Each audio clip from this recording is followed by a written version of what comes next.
Shoutout mga kabayan. Tukaro, dito tayo sa Nok, Greenland. Pinakakapitan ng Greenland City. Ito yung Nok. So lalakad tayo ngayon. Medyo maaraw pero malamig dahil maraming ay sa kabundukan.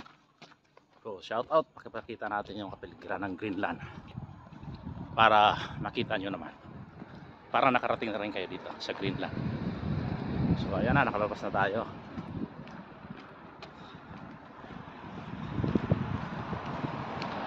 Ayan, ganda pala ng Greenland, tahimik na bansa lang. Kasi konti lang yung tao nakatira dito. Masaan 57,000 lang nakatira dito. Kaya konti lang talaga. So, ikutin natin yung paligid. Ayan na, tara. Samahan nyo ako. So, ito na yung updated ng Greenland, mga bagong tayo na building. Dati wala pa to. Ayan, mga updated na building ng Greenland. Dati wala pa ito. So, ayan yung mga tourist spot nila dito. So, baba. Ayan, mga bahay.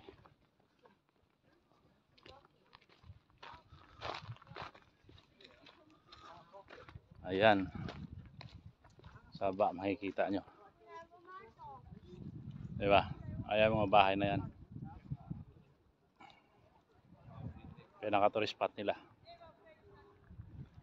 dito sa Greenland. Tapos yung mga iceberg sa kabilang isla lumulutang. So dami mga tao dito. Ayan. Tapos sa kabilang bundukan daming ice kaya malamig nasa kabilang bundok. Ayan, tara baba tayo dito. Tahan tayo dito sa baba.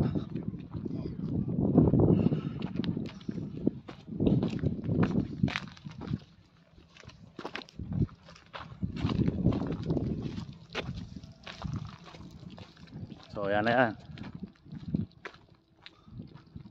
Yung mga bahay lang dito mababa lang dahil malakas ding hangin dito. So ayan. Pag ano ng snow, natatambakan ng snow yan. Sobrang lamig. Wala na yung mahalaman yan, hindi mo makikita pag nandito ka. Ng panahon ng December, January, sigurado yan puno ng ice dito. So kahit may init pa rin pero ang lamig pa ng hangin, grabe dito sa Greenland. So ito pala ang gusto dati bilhin ng US bago Alaska, pero ito yung hindi ata nabili nila. So sakop ng Denmark ngayon. So shoutout, karating tayo dito. Ito yung pinaka-capital ng Greenland, Nok, Greenland. So yung mga bahay-bahay na yan sa kabila, oh. Yan, matatabunan ng yelo yan pag December, January, panahon ng taglamig. Sa sobrang lamig tatabunan lahat ng yelo yan. So yan yung plug ng Greenland. So shoutout mga kabayan, pabilisan lang tong vlog natin dito sa Greenland. So ayan, bira lang din pumupunta dito mga tao. Yan yung simbahan nila dito sa Greenland. So ayan mga bahay-bahay nila, kikita nyo. So shoutout sa lahat, mabuhay kayo mga kabayan. Ayan mga bahay-bahay nila, cute na mga bahay nila, oh. Pero double ano yan sa loob, double walling dahil malamig nga dito. So ayan yung pinaka church, ayan statue nila.